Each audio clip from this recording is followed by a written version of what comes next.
আজকে ছিল একবারে ঘুম থেকে উঠে গরম গরম ভাতের সাথে গরম গরম আলু ভর্তা। সেই আলু ভর্তা যদি ভাতের মধ্যে সিদ্ধ করে সরিষার তেল দিয়ে মাখিয়ে খাওয়া যায় তাহলে তো সেই ভর্তার কথা আর কোনো কিছু বলাই লাগে না। যদিও আমরা অনেক বেশি বড় লোকস, আলু ভর্তার ডাইলের কথা কেউ স্বীকারই করতে চায় না, কিন্তু আলু ভর্তার ডাইল বাইলে সবাই কিন্তু নাক চুবাইয়ে খায়। যারা যারা মেসে থাকছে তাদের আলু ভর্তার ডাইল পছন্দ না এমন মানুষ যদি বলে তাহলে আমি জীবনেও বিশ্বাস করবো না। কিন্তু সত্যি কথা বলতে আমার ডাইল আর আলু ভর্তা আগে অনেক বেশি পছন্দ ছিল না, কিন্তু এখন ডাইল আর আলু ভর্তা অনেক বেশি ভালো লাগে। আসসালামু আলাইকুম এভরিওয়ান, কেমন আছেন সবাই? সবাই আশা করি অনেক বেশি ভালো আছেন। আমিও আলহামদুলিল্লাহ অনেক বেশি ভালো আছি। তো আজকেও আবার সকাল থেকে ভিডিওটা শুরু করে দিয়েছি। ডেইলি ব্লগ বলে কথা, সকাল থেকেই তো শুরু করা লাগে। সকালবেলা ঘুম থেকে উঠেই যে কাজটা করি সেটা হচ্ছে ব্রাশ করতে হয়। ব্রাশ ছাড়া আমি যেদিকে যাইতে পারি না। আর ব্রাশ করার সাথে সাথে হচ্ছে আমার খিদা লেগে যায়, এটা কেন জানি না।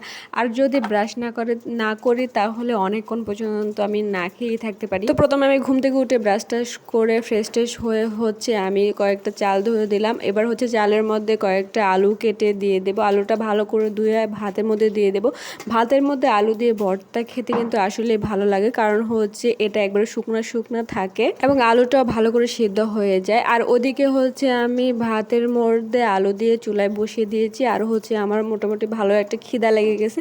তো এদিকে হচ্ছে আমি একটু চা বানিয়েছি আর হচ্ছে কয়েকটা রুটি ছেঁকেছি। আর এই রুটিগুলা হচ্ছে ছেঁকার পরে এত বেশি সফট, এই রুটিগুলা থেকে এত সুন্দর একটা স্মেল বের হয়, একবার নান রুটির স্মেলের মতো। চা দিয়ে খাইতে এই রুটিগুলা খুবই ভালো লাগে, যদিও এটা হচ্ছে লোকাল রুটি, কিন্তু আমি ভাই এত বড় লুকস না লোকাল রুটি খেয়ে আমার অভ্যস্ত, সেজন্য আমি লোকাল রুটিগুলোকে একটু প্রসেসিং করে হচ্ছে চা দিয়ে খাই। এদিকে চা রুটির গল্প করতে করতে ওদিকে হচ্ছে আলু আর ভাত দুইটাই হয়ে গেছে। এক দিলে দুই পাখি, ভাত আর আলু দুইটাই একসাথে হয়ে গেছে। কিন্তু যতটা সহজে আলু ভাতের মধ্যে দিয়ে সিদ্ধ করা আর এটা হচ্ছে আলু ভাত থেকে বের করে নেওয়া আসা, সেটা হচ্ছে ততটাই কঠিন। ভাত থেকে আলু বের করা আমার কাছে যুদ্ধের মতো মনে হয়, কারণ হচ্ছে আলুর সাথে সব ভাত চলে আসে। যেহেতু আজকে নাস্তার বদলে হচ্ছে আলু ভর্তা আর ভাত হবে, সেজন্য আমি অল্প করে ভাত আর অল্প করে আলু ভর্তা করেছি। সকালবেলা এটা চলবে, আবার দুপুরবেলা তো রান্না করাই লাগবে। এখন হচ্ছে আমি আলুগুলা ভালো করে ছিলে নিয়েছি। আজকের ভর্তা হচ্ছে কোনো শুকনো মরিচ ব্যবহার করব না, কাঁচা মরিচ ব্যবহার করব, কারণ হচ্ছে জামাই শুকনো মরিচ দিয়ে খেতে পছন্দ করলেও ওর হচ্ছে শুকনো মরিচ খাওয়া হচ্ছে বারণ, সেজন্য হচ্ছে কাঁচা মরিচ দিয়ে আজকে আলু ভর্তা করব।